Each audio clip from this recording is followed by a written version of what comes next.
As Muhammad's community grew, so did the opposition. People, of course, were skeptical and said, look, if you're a prophet, where's your miracle?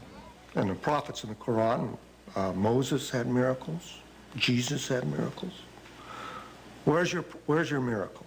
The Quranic answer to that challenge is, this is the miracle, this Quran. But that wasn't miracle enough for the people who defined themselves by the gods of their ancestors and the totems of their tribe. Their doubts increased. The idea of life after death appalled them. So the Quran presents people as really being skeptical. You mean to tell me that after I die and my body has gone back to the elements and I've been putrefied, that I'm going to be put back together again and brought back to life? That, of any of the messages in the Quran, that struck the people of Arabia as being the most hard to believe. Muhammad also spoke of eternal damnation for the unjust. He used the language of apocalyptic imagery, talking about the signs of the ends of time, when the mountains crumble, when the skies are rolled up like scrolls. Then you will know what responsibility you bear for your actions. There are references to those who are unjust going to the fire. To the non-believers, the divine reckoning Muhammad invoked was an outrage. His dismantling of their heritage and customs, deeply unsettling. It was a threat in several ways, to their social order, to their age-old traditions, and an economic threat because of the importance of the pilgrimage shrine of the Kaaba in Mecca.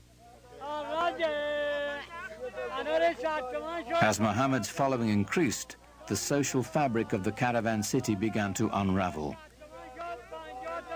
Business suffered as pilgrims and traders, worried for their safety, left town.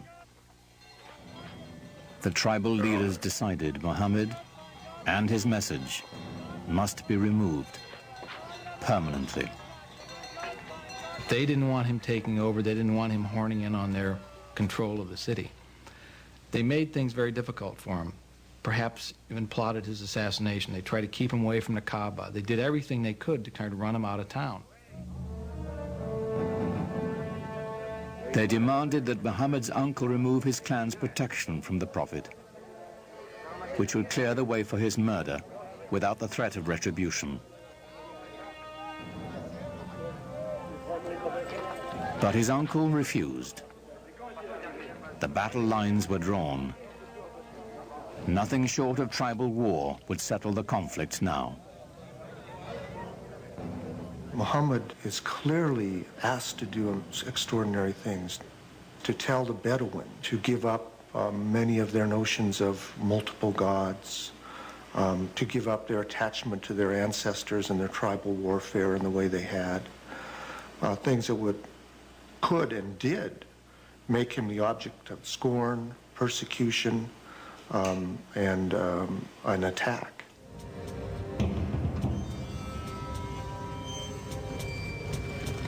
Muhammad's followers were forced from the marketplace and starved. Those without clan protection were tortured and killed.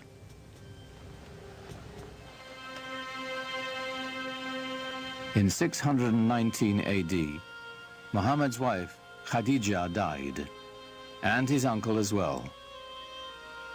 Gone were his first great love and his only protector. Here at last was the opportunity his enemies had been waiting for. But in the lush oasis town of Yathrib, north of Mecca, a refuge opened to Muhammad and his people. Clan rivalries had become deadly in the town, and they desperately needed a peacemaker. They had heard that Muhammad was a very trustworthy man. They heard that he had great arbitration skills, and they thought, let's see if we can't get him up here and help us out. So they invited him.